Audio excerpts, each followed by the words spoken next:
Let's sew a flat pencil case. If you're brand new to sewing and you're new to zippers, this is a really easy project to start with.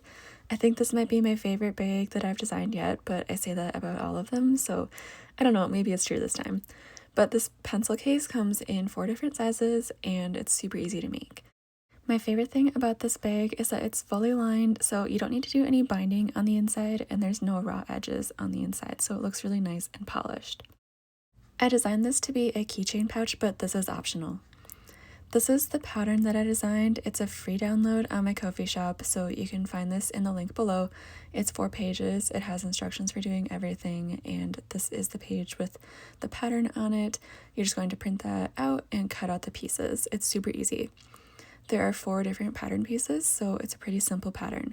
This one is the size small, and I think this is my favorite size because it holds like 5 or 6 pens. And then this one is the extra small, which holds only like 3 or 4 pens maybe, but I'm an adult, I'm not in school anymore, so that's all I really need, and I bring that to work with me. This one is the size medium, and it holds a rotary cutter and like some other things, so perfect size for a few items. The first thing you want to do is print out the pattern and check that the scale guide is actually measuring an inch. If you're printing from a desktop computer, this shouldn't be a problem, but sometimes people do have problems with PDF patterns when they print them from their phone. So just make sure that that's actually an inch so your pattern pieces are the right size. For this tutorial, I'm using these fabrics from Cloud9, and the collection is Secret of the Oracle, and these just look super cute together. Because this print is a little bit on the larger size, I'm going to be using size large from the pattern so that you can actually see the fabric design. So I'm just cutting out all of the pieces. There are 4 different pieces, so you'll just cut them all out around the correct size. We're going to start with the outer fabric, and this one is cut on the fold, which means you're going to fold the fabric on the edge like this and then line up the pattern on top of it. And here I'm just trying to waste as little fabric as possible, so I'm readjusting the fabric. This little tool is something that I've been using a lot lately, and it's just like a little roller that you use to press your seams instead of using the iron, and I find that it makes it a lot easier to get the fold nice and crisp. Then I'm just using a rotary cutter to cut out this piece. And make sure you're only cutting the edges and you're not cutting the fold in the middle, because you do need this to be one solid piece. This is the fabric that I'm using for the liner, and you'll notice that this one says to cut 2. I'm folding it because that means I will only need to do 1 round of cutting, but with this one I'm going to be cutting on all 4 sides instead of saving the fold in the middle. So I'm just lining up the pattern and then using a ruler so I can cut a nice straight line around it. And here I'm just moving the fabric out of the way so that I can cut this on the fold a little bit more easily without trimming my other fabric.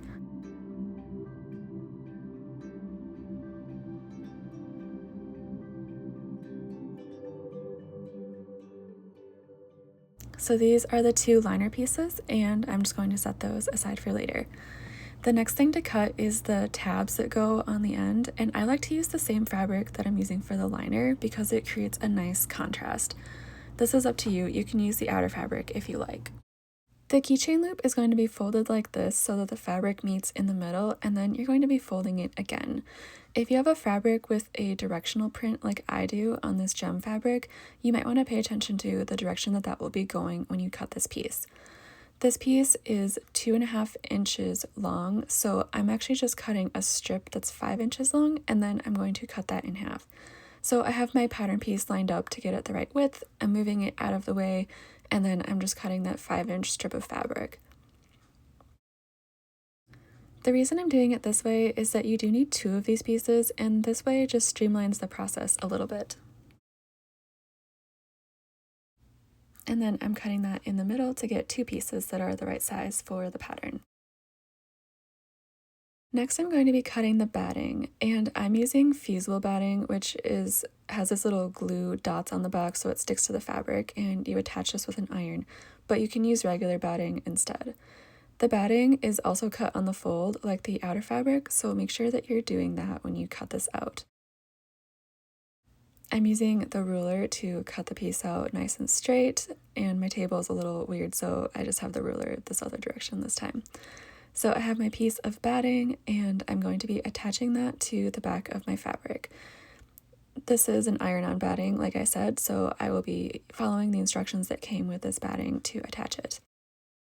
I like to use this, which is just a piece of organza fabric, and it keeps the iron moving nice and smoothly across the backing without getting stuck. There isn't any glue on the side that I'm ironing, but it just makes the iron move a little bit more smoothly.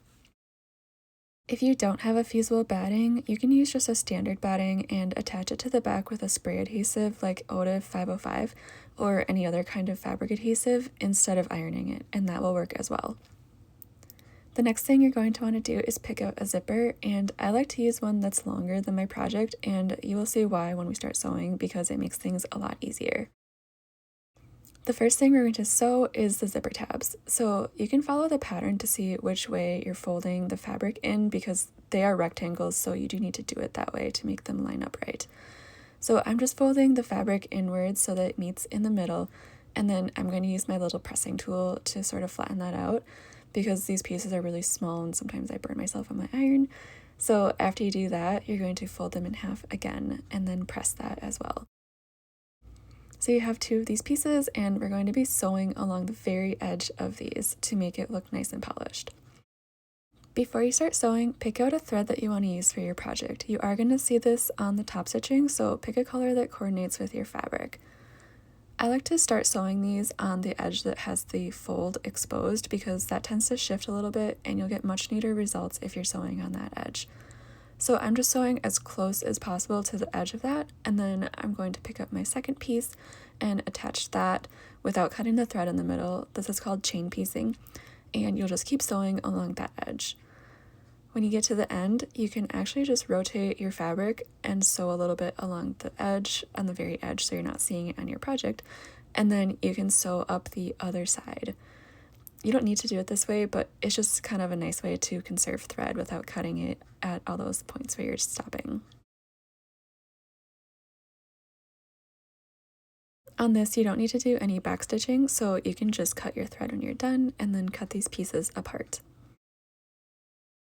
Next, you're going to be attaching these to the outer fabric in the middle, and this is not in the printed instructions because it's something I thought of afterwards, but it makes life so much easier.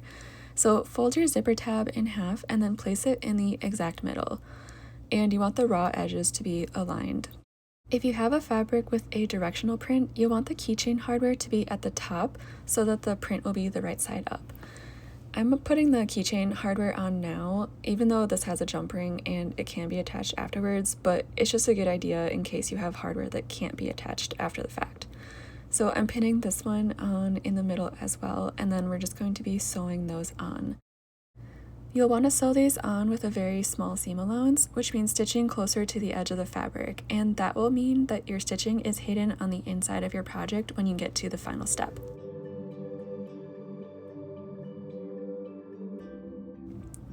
So I'm actually skipping ahead a little here just to show you something about the zipper, which we are going to be attaching next. If you have a print that has a direction to it, you want to make sure that your zipper is closing with the toggle at the top by the keychain hardware. And this is maybe just a personal preference, but I think it'll look a little bit better if you do it that way. And I'm just going to show you something I've been doing with all my zippers lately, and I'm getting much better results. So I actually use glue to sort of attach the zipper to the fabric, and this prevents it from shifting around. So I'm putting a little piece of paper under here, and then I'm just putting a very thin amount of glue along the very edge. I've been doing this for all of my zippers for the past few months, and zippers are something I struggle with, so this is something that's really helped me. I've used both sewing glue and regular school glue, and neither one of them has gummed up my machine. After you do that, you're going to take the zipper and you're going to lay it face down over top of the glue that you just put down. And I'm putting this in the center, and you'll see that there is extra zipper tape, and this is just something that makes things a little bit easier, and you'll see why when we're done. So I'm just pressing this glue on by dragging my fingers along the zipper from one end to the other, and this is straightening out all of those wrinkles in the fabric.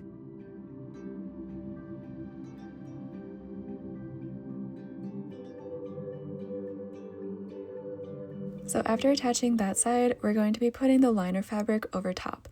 And I like to do another little strip of glue along here, and I'm taking the liner fabric and I'm laying it face down over top of that, and I'm going to press that in place the same way that I did before. On this one, I do like to start in the center and work my way out so that the fabric doesn't shift one way or the other. And then just for extra security, I'm also using clips on here, and this will make sure your zipper does not budge when you sew it. For this step, we are going to need to use a zipper foot, so if you have a regular foot on your machine, swap that out now before you start sewing. And then we're going to sew along this seam with a 1/4 inch seam allowance. You don't need to do any backstitching along the zipper because that's going to be sewn over again at the end of the bag. So my zipper foot is a 1/4 inch wide, and I'm just lining this up with the edge of the fabric to make sure that my seam allowance is nice and neat.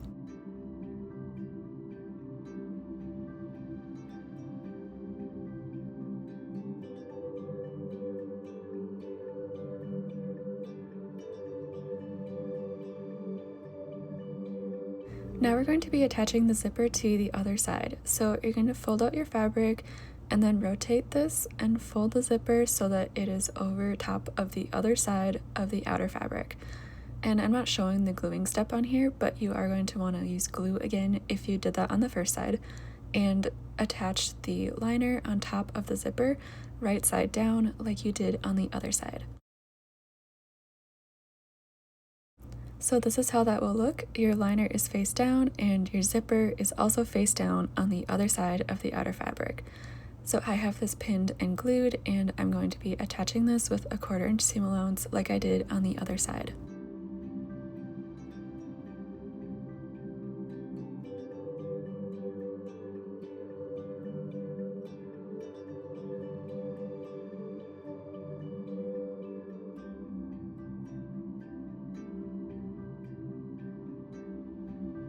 The next step is going to be opening the zipper so that it's all the way open.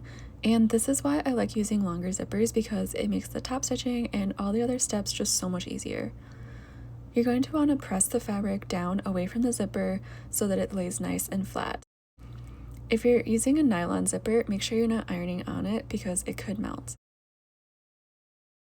I'm just ironing the outer fabric, and then I'm going to flip it over and also iron the liner so everything is nice and straight. And then we're doing top stitching along here. I like to help feed this through my machine by holding on to the end of the zipper tape, because this is kind of thick and some machines have a hard time pulling this through, and it can make the stitches on the inside of the bag look a little wonky. So on my machine, it helps when I'm pulling this through. So to do the top stitching, you're just using your zipper foot and you're sewing really close to the edge of the fabric along the edge of the zipper. And here's how that looks after doing the top stitching. The next thing is to sew the bottom of the liner. So you're going to open out the fabric like this, and you're going to lay the liner pieces so that they are right sides together. You're going to be sewing on the edges, leaving a gap in the middle so that you can turn the bag. And for this, you can switch back to your regular foot on your machine. To do this seam, you're doing a 1/4 inch seam allowance, and you do want to backstitch at the ends to secure them. So I'm just sewing for a few inches and then doing some backstitching, and then I'm going to remove the project and cut the thread. And after that part, I will be sewing the other end of the liner so that that matches the first side. Do some backstitching and sew for a few inches. I like to press this as well, and this will make it a lot easier to sew the liner at the final step. So you can use your iron, or if you have a pressing tool like this, that works as well. You do want this to be a 1/4 inch so that your liner lays nice and flat on the inside of the bag later on. Next, you're going to want to zip the zipper inside the bag, but don't close it all the way. You want the zipper pull to be in the middle of the inside of the bag. So it should look like that. And then you're going to take the bag and lay it so that the liner and the outer fabric are sandwiched over top of each other with the zipper in the middle. You want to make sure that the center seam is lined up with the center of the zipper tape, and that the zipper tape is lined up with the tab that you sewed in earlier. I like to use a clip to hold this in place, and then we're going to sew along this seam with a 1/4 inch seam allowance. If you're using a nylon zipper, you can sew through this and it will be just fine. So if you notice the end of my zipper tape is messed up, I have a story about that, I will tell you later, but you're going to want to sew along this with a 1/4 inch seam allowance, and you want to make sure that you are backstitching over top of the zipper, and this makes it extra secure, and then you do want to backstitch at both of the ends to make those nice and secure as well.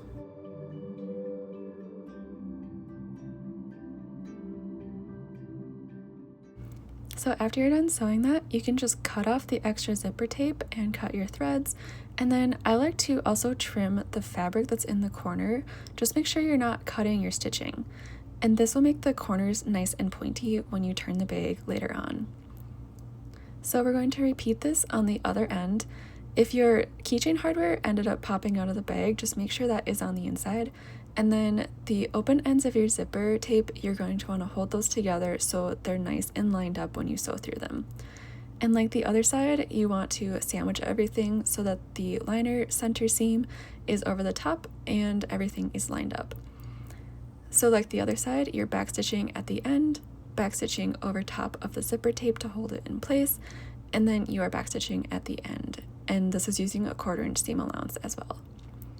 Like the other side, you can trim that off, and then if you like, you can sort of clip the corners to make them pointier when you turn the bag.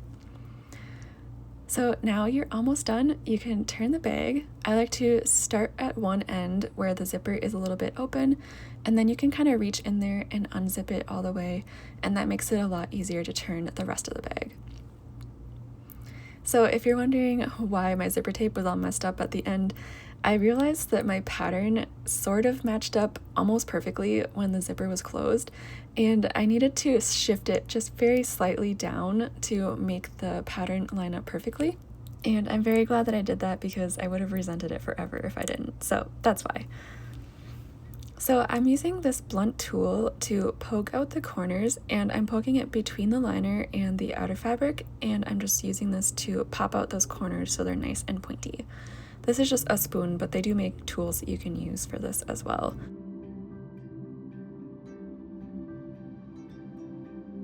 So the last step is to sew the liner closed, and for this I like to use an invisible ladder stitch because you can't see it.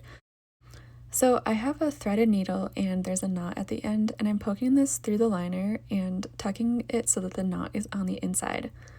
And then you're going to pinch the fabric together on the sides and then poke the needle through one side, just catching the very edge of the fabric, and then pull the needle through. Then you're going to go across to the other side of the opening and poke the needle through a little bit of the fabric on the very edge and pull that through. And then you're just going to repeat this across the entire bag. So poking the needle in across from where the thread came out on the other side and pulling it through. And then you're just going to go across the entire bag and tie a knot at the end, and you are done.